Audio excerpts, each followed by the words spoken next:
OK， 老板你好，这个是2个镜头的呢，你会看到哦，那这个是主镜头了哈，这个呢哈，上面这个画面呢是主镜头，这个可以旋转的。主镜头它有4个infrared，然后跟2个 LED， 下面镜头是 fixed， 这个它也有4个 infrared 跟4个 LED， 下面的 OK， 它收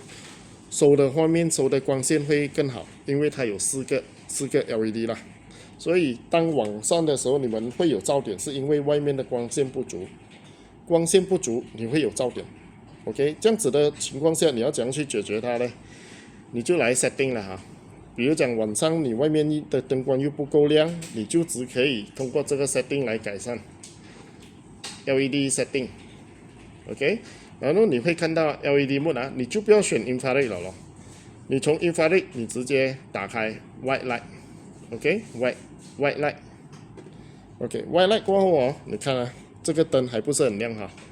你可以调节了，调节100度，100的亮度哈，190都 OK 啊，你看它就非常亮了，所以